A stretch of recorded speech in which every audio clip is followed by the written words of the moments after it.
Pemirsa, Anda masih menyaksikan iNews Malam. Polisi menggerebek dua tempat di kawasan Cipete, Cilandak, Jakarta Selatan pada Rabu siang. Dugaan sementara penggerebekan terkait korupsi dalam kasus blackout di wilayah Indonesia.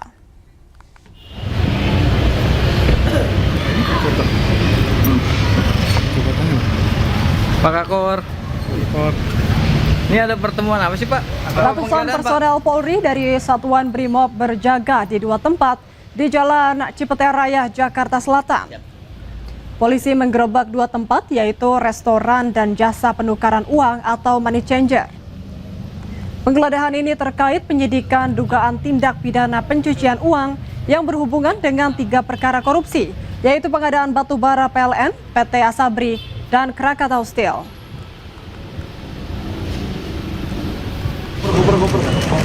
Merah biru.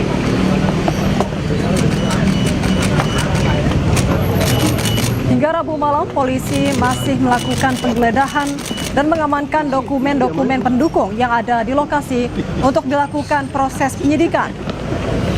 Selain itu, polisi juga menyita uang tunai dengan jumlah fantastis dalam bentuk dolar Amerika Serikat dan Singapura. Uang tersebut ditemukan dalam berangkas besar yang disembunyikan di balik lemari di lantai 2 kafe. Terima kasih, penggeledahan alhamdulillah berjalan lancar. Di sini juga dilakukan oleh tim gabungan dari Kortas Tipikor dan Krimsus Polda Metro Jaya dibantu dari Brimob, Makobrimob Polri untuk melakukan pengamanan. Ini merupakan suatu SOP yang harus kita lakukan.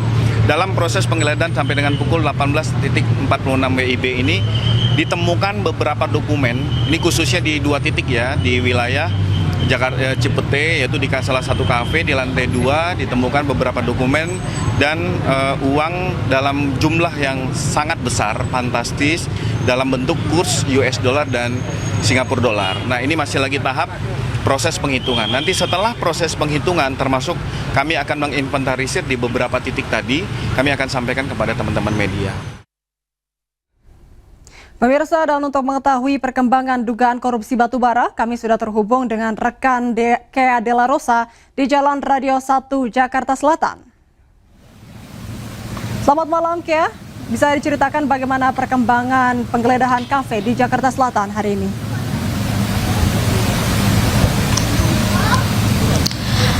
Ya, selamat malam Syifa dan juga pemirsa. Untuk perkembangan penggeledahan kafe di kawasan Jakarta Selatan tadi memang sudah selesai, dan informasi yang kami terima bahwa di tempat penggeledahan tersebut telah didapatkan beberapa barang bukti, diantaranya merupakan dokumen-dokumen dan juga uang dolar Amerika dan juga uang dolar Singapura. Memang sebelumnya dari proses penyidikan tersebut juga uang dolar dan juga beberapa dokumen tersebut juga telah dibawa oleh pihak tim penyidik ke Polda, dan untuk saat ini saya sedang berada di depan rumah salah satu dari Jaksa Agung Muda Bidang Tindak Pidana Khusus Kejaksaan Agung yang memang sebelumnya sejak sore tadi dijaga ketat oleh TNI. Namun kami dapat informasikan untuk malam ini sudah tidak ada lagi penjagaan dari TNI, dan bahkan saya tadi juga sempat melihat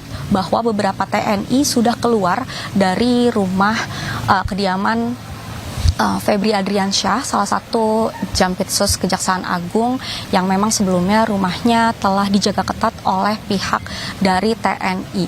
Memang untuk informasi yang kami terima bahwa belum adanya kejelasan lebih lanjut terkait adanya proses dari penyidikan ataupun kegiatan lainnya dari pihak kepolisian, karena memang informasi yang kami terima menariknya adalah bahwa hingga saat ini memang belum ada keterangan resmi yang menyebut adanya proses hukum terhadap Jampitsus Febri Adriansyah.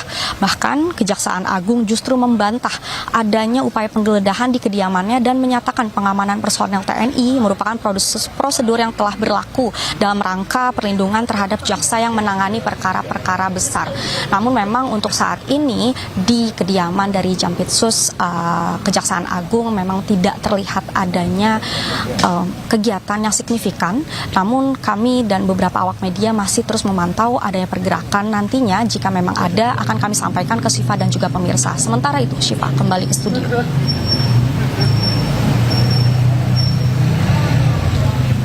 Baik, terima kasih atas informasinya, Kea Delorosa dari Jakarta.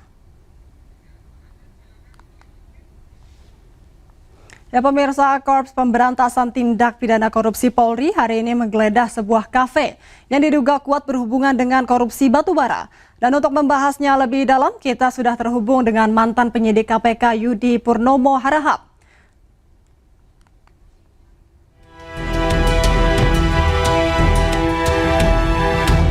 Polri mengungkap sejumlah wilayah di Indonesia mengalami pemadaman listrik atau blackout akibat dugaan korupsi dan pencucian uang terkait pengadaan penemuan kebutuhan pasokan batu bara pada sejumlah PLTU selama periode tahun 2018 sampai dengan tahun 2026. Terganggunya pasokan batu bara berdampak terhadap terjadinya blackout atau pemadaman listrik di sejumlah wilayah di Indonesia, seperti Sumatera, sebagian Kalimantan, Jawa Tengah, Jawa Timur, dan sebagian Jabodetabek. Soal modus dari praktik korupsi tersebut diduga terjadi manipulasi dokumen kualitas batu bara yang dikirimkan atau dipasok. Kasus ini sudah masuk ke tahap penyidikan.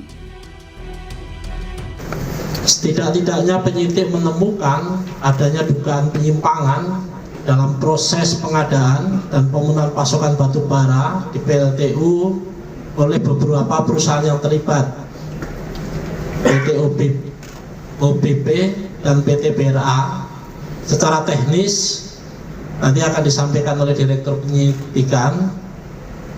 Saya ulang, secara teknis akan disampaikan oleh Direktur Penindakan berkaitan dengan hasil penyelidikan kemudian ditingkatkan ke penyidikan. Meski Polri belum menetapkan tersangka atas pidana ini, namun 16 orang telah diperiksa oleh polisi. Dalam pengusutan, Polri menerapkan pasal tentang pemberantasan tindak pidana korupsi dan pasal tentang pencegahan dan pemberantasan tindak pidana pencucian uang. Tim Liputan iNews melaporkan. Baik, mohon maaf pemirsa, sebelumnya itu adalah liputan terkait dengan korupsi batubara. Dan untuk membahasnya lebih dalam, kita sudah terhubung dengan mantan penyidik KPK Yudi Purnomo Harahap. Selamat malam Bang Yudi. Malam Mbak Syifa. Baik Pak, Anda sudah melihat bagaimana penggeledahan sebuah kafe tadi sore dan bagaimana itu dijaga ketat di rumah Japitsus Febri Adriansyah. Bagaimana Anda melihatnya, seperti apa hubungannya? Ya, yang jelas penyidik dari Kortas Tipikor dan juga Mabes Polri perlu kita apresiasi ya, karena langsung bergerak cepat pasca peningkatan status dugaan tindak pidana korupsi dalam suplai batubara yang mengakibatkan blackout yang merugikan masyarakat ini ya dalam aktivitas sehari-hari. Ya, itu ke penyidikan dan kemudian langsung melakukan penggeledahan.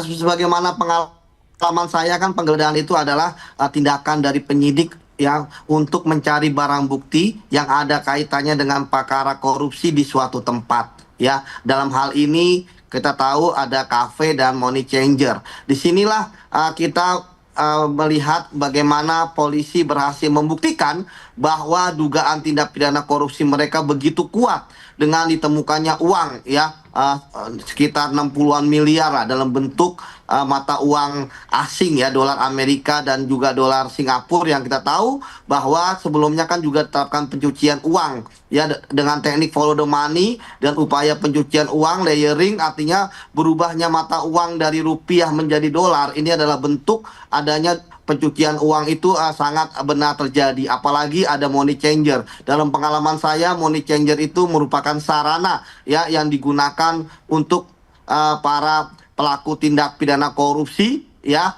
itu kemudian ternyata ya digunakan untuk menjadi profesional money laundering ya, dari rupiah menjadi dolar. Kemudian yang menarik bahwa tentu ketika misalnya ada dugaan-dugaan keterlibatan pejabat yang lain ya, tentu saya yakin bahwa teman-teman di kepolisian akan profesional berdasarkan teknik investigasi makan bubur panas ya, dari pinggir dulu baru ke tengah gitu kan. Artinya kalau memang merasa tidak ada apa-apa, tidak ada kecurigaan, ya ngapain takut gitu kan, ngapain kena mental misalnya, hadapi saja prosedur yang berlaku. Itu yang pertama.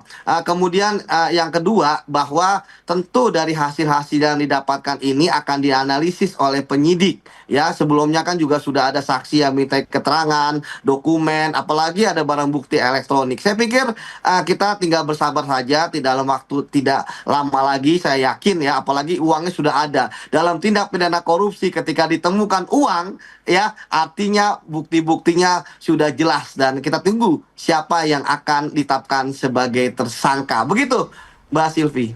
Baik, Pak Yudi, Polri kan telah menaikkan status perkara dugaan korupsi ini ke tahap penyidikan ya. Kemudian dari pengalaman Bapak sendiri, sejauh mana hal ini sudah menunjukkan kecukupan alat bukti dan apakah sudah penyidik ini akan segera menetapkan tersangka nanti?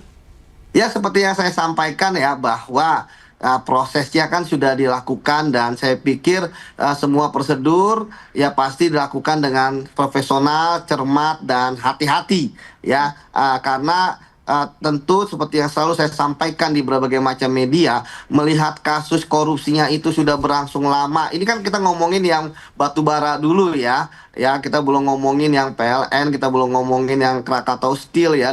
Itu kan berlangsung dari tahun 2018.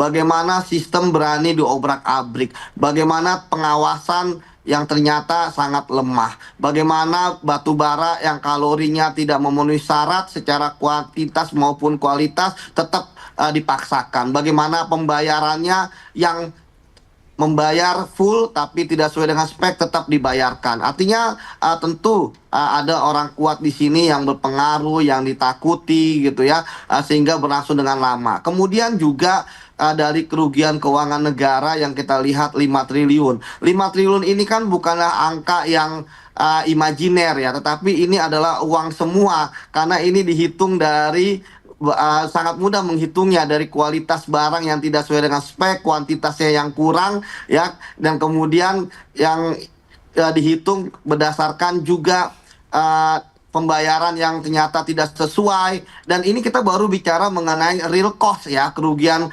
dari suplai batu bara. Kita belum berbicara mengenai kerugian yang dilakukan, yang diterima atau berakibat kepada masyarakat akibat adanya blackout. Misalnya masyarakat yang menggantungkan kehidupannya dengan berdagang aktivitas barang-barang frozen misalnya, kan banyak yang busuk, cair dan sebagainya sehingga tidak laku dijual, atau yang membutuhkan es batu dan lain sebagainya. Jadi bagi saya ini korupsi ini selain adanya real cost kerugian keuangan negara, tapi ada kerugian social cost yang merugikan rakyat kita di beberapa tempat yang terkena blackout sehingga mereka mengalami kerugian, dan apalagi ketika saat kondisi ekonomi seperti ini. Begitu, Mbak.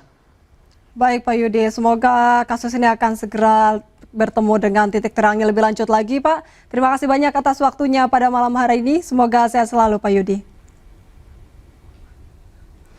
Ya, pemirsa, Roy Suryo dan Dr. Tifa mengaku mendapat ancaman pembunuhan menjelang persidangan terkait polemik ijazah Joko Widodo. Selengkapnya usai jeda, tetaplah bersama kami.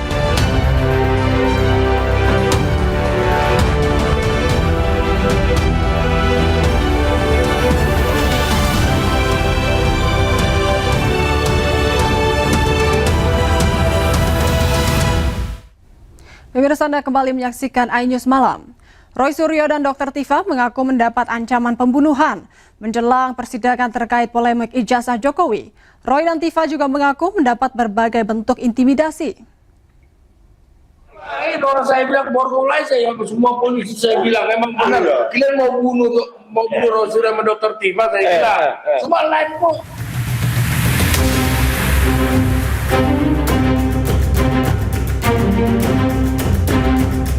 Dalam sebuah podcast atau siaran yang diunggah tim kuasa hukumnya Refli Harun, Roy Suryo mengungkap ada ancaman pembunuhan terhadap dirinya dan Dr. Tifa.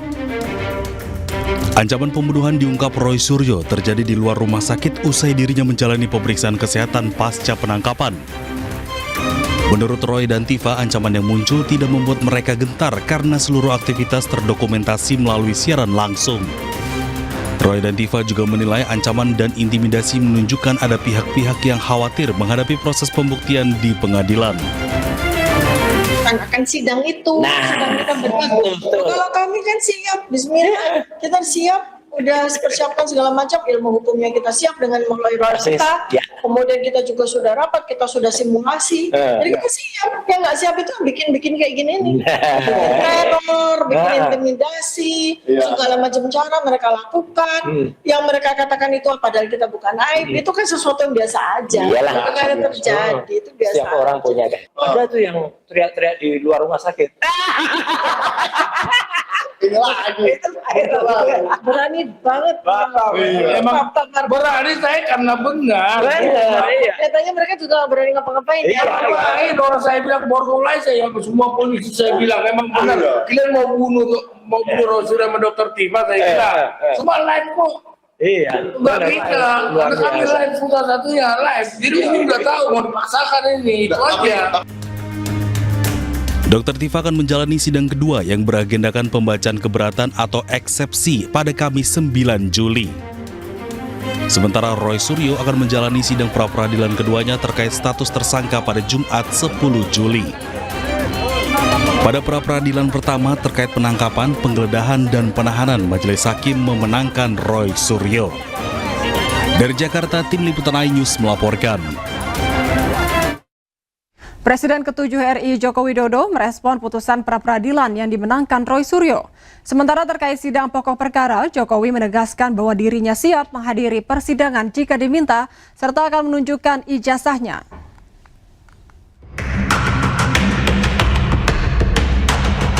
Pengadilan Negeri Jakarta Selatan menerima sebagian gugatan pra-peradilan Roy Suryo terkait penggeledahan, penangkapan, dan penahanan Roy Suryo dalam kasus fitnah ijazah Jokowi. Hakim menyatakan penggeledahan, penangkapan, dan penahanan Roy Suryo tidak sah. Menanggapi hal itu, Jokowi mengaku terkait kasus yang melibatkan Roy Suryo dan Dr. Tifa, Jokowi akan menghormati proses hukum yang berlaku jika dirinya dipanggil oleh Majelis Hakim. Jokowi menekankan komitmennya untuk membuktikan keaslian ijazah miliknya. Ia menyatakan bakal membawa dokumen asli ijazahnya dari SD sampai S1. Hal ini berlaku untuk kedua persidangan, baik untuk perkara Roy Suryo maupun Dr. Tifa. Kita harus menghormati proses hukum yang ada dan mekanisme hukum yang ada. Kalau saya diundang oleh Yang Mulia Majelis Hakim untuk hadir di forum persidangan, ya saya akan hadir. Dan sesuai yang saya sampaikan yang lalu, saya akan membawa dan menunjukkan ijazah dari SD, SMP, SMA, dan S1 yang saya miliki. Usai menang sebagian gugatan pra-peradilan, Roy Suryo bersiap untuk sidang gugatan pra-peradilan kedua. Sidang akan digelar pada Jumat 10 Juli.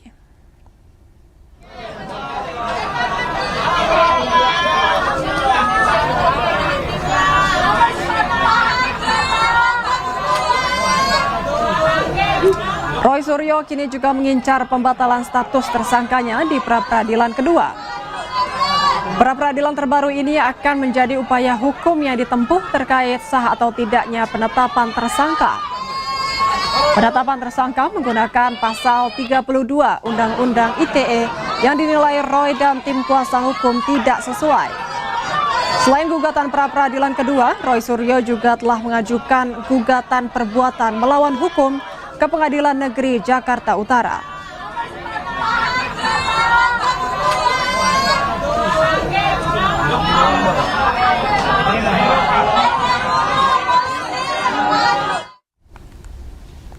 Ya pemirsa, usai menang sebagian gugatan pra-peradilan, tersangka kasus fitnah ijazah Jokowi Roy Suryo siap berjuang di pra-peradilan kedua. Sementara menurut Ketua Militan Gibran Nusantara Andi Aswan, pra-peradilan yang digugat Roy Suryo hanya mengulur waktu dan tidak mengubah pokok perkara. Allah besok sesuai dengan apa yang nanti kita mohonkan adalah kita menguji keabsahan dari pentersangkaan ya saya dan juga terhadap pasal yang ada dalam Undang-Undang ITE. Karena kita tahu dalam Undang-Undang ITE itu salah ya, bukan itu harusnya Undang-Undang ITE itu digunakan. Dan tentu saja ya kita juga cermat dan teliti dalam menyusun itu. Jadi insya Allah ini akan sama dengan nanti apa yang kemarin kita lakukan dalam pra-peradilan pertama. Kan itu terbukti bisa untuk mengkoreksi tindakan dari kepolisian sehingga makin presisi, karena jelas bahwa yang kemarin kan kita semuanya diterima ya, yang 3 itu, kemudian ada beberapa yang tidak diterima itu ya karena memang tidak esensial gitu ya. Jadi yang paling pokok itu adalah penangkapan, penahanan dan juga penggeledahan, itu semuanya ditolak atau dikatakan tidak sah. Tapi kalau kita dari hal ini ya sebagai yang berperkara, katakanlah dari pihak Pak Jokowi, ya kita malah menunggu ini di sidang pokok perkara gitu. Kapan ini Mas Reni gentle ya kan? Seperti ini gentle banget. Dr. Tifa gitu kan? Langsung kita masuk ke pokok perkara seperti itu, karena ya biar bagaimanapun juga ya keyakinan saya apa yang terjadi ini ya seperti penguluran waktu aja lah untuk di sidang pokok perkara. Pemirsa, informasi lainnya akan hadir usai jeda. iNews Malam akan segera kembali.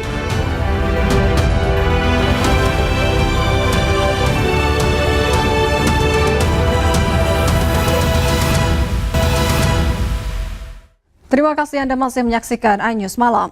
Presiden Prabowo Subianto dan Perdana Menteri India Narendra Modi menikmati kemegahan Candi Prambanan menggunakan heli.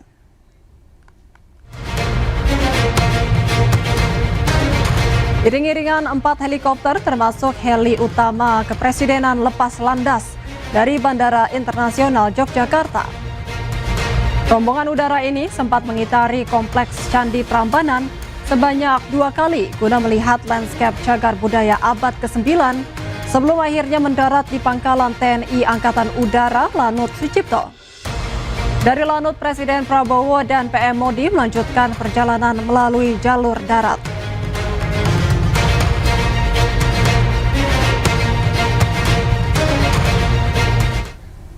Presiden Prabowo Subianto bersama Perdana Menteri India Narendra Modi berkunjung ke Kompleks Candi Prambanan di Sleman, Yogyakarta pada Rabu siang. Kunjungan ini merupakan tindak lanjut komitmen kerjasama Indonesia dan India dalam pelestarian Candi Prambanan.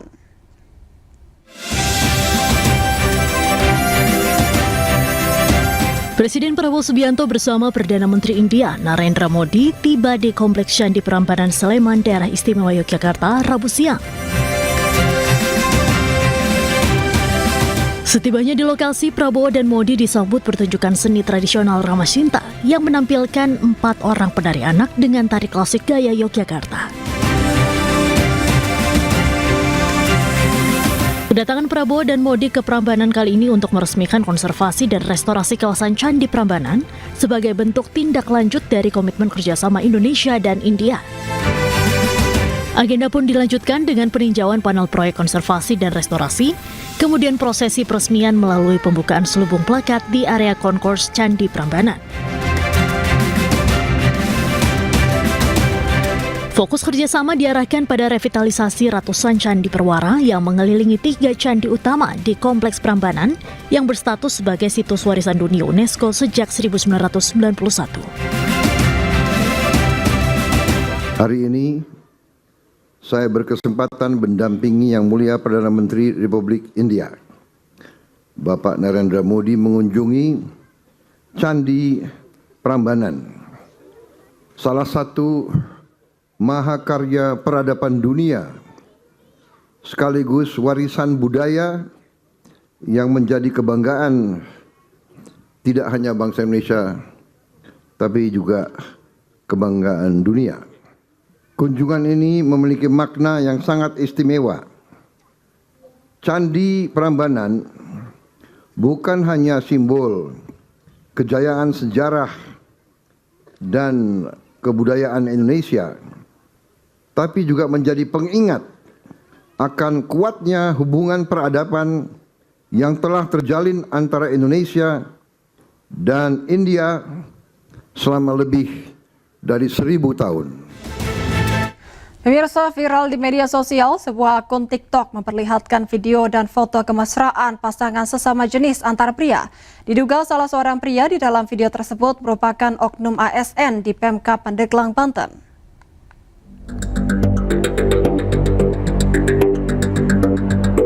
Media sosial TikTok digegerkan dengan beredarnya video yang memperlihatkan kemesraan pasangan sesama jenis pria dengan pria tanpa mengenakan busana. Diduga pria yang ada di dalam video tersebut merupakan oknum ASN Pandeglang, Banten. Warga perumahan di salah satu kecamatan Majasari, Kabupaten Pandeglang, Banten, yang diduga menjadi tempat tinggal oknum LGBT tersebut, resah. Mereka pun membentangkan spanduk penolakan dan pelarangan praktik LGBT. Ini terkait bahaya LGBT, merasa resah atas tersebarnya video atau foto yang ada di akun TikTok dan juga Facebook terkait konten LGBT gitu. Nah, oleh karena itu kami sebagai warga, khususnya masyarakat Pandeglang, sangat resah. Perpres nomor 111 tahun 2025 mengkategorikan penyebaran LGBTQ sebagai salah satu bentuk ancaman non-militer. Oleh karena itu, secara konstitusional, pemerintah wajib melindungi masyarakat dari berbagai ancaman yang berpotensi merusak tatanan kehidupan berbangsa.